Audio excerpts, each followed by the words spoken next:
আসসালামু আলাইকুম। তো আজ দীর্ঘ প্রায় 127 দিন পরিশ্রমের পর আজকে আমাদের হাঁসে ডিম দিয়েছে। তো খুব একটা ভালো লাগার বিষয়, কারণ দীর্ঘদিন পরিশ্রমের পর ডিম দিয়েছে। তো এটা লং একটা প্রসেস ছিল। বাড়ি থেকেও বিভিন্ন রকম বাধা বিপত্তি, যে হাঁস পোষার দরকার নেই, হাঁসে হ্যান ত্যান ছাত্র বহুত রকমের কথা।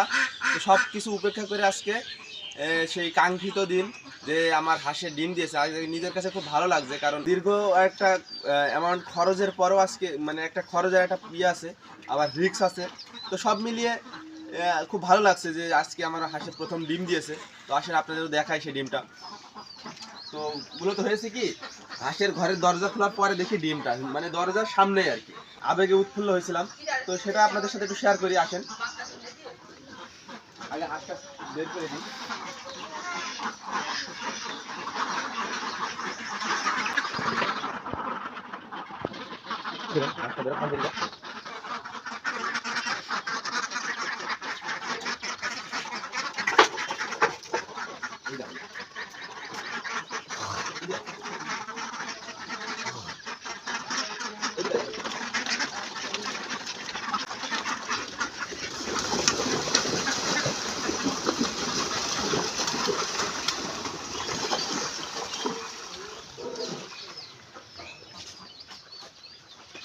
আমার প্রায় টোটাল 55 পিস হাঁস ছিল। এখান থেকে জোর করেই বাড়ি থেকে চাপে হাঁসতে হাঁস একসময় বেচার সিদ্ধান্ত নিয়েছিলাম।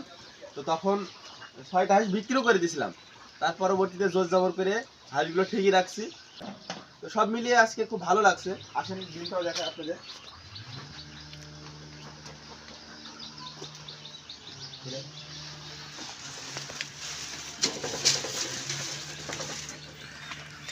তো এটা হলো সেই কাঙ্ক্ষিত ডিম।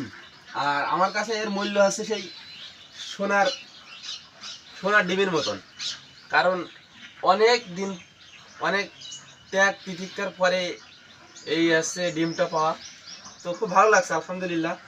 তো আল্লাহর অশেষ রহমত যে আল্লাহ দীর্ঘদিন পর বা দীর্ঘদিন ধৈর্য ধরা তৌফিক আমাকে দিয়েছে।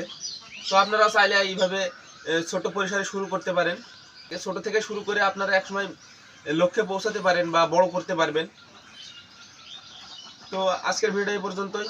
আপনারা আমাদের জন্য দোয়া করবেন। আর আমাদের হাঁসের খাবার এখন বর্তমানে যে খাবারটা আছে, এটা মূলত বেশ কয়েকটা আইটেম আছে: ধান, ভুট্টা, লেয়ার ফিড, শামুক আর ধানের কুড়া। এই 4-5 রকমের খাবার আমরা মিশ্রিতভাবে খাওয়াই থাকি।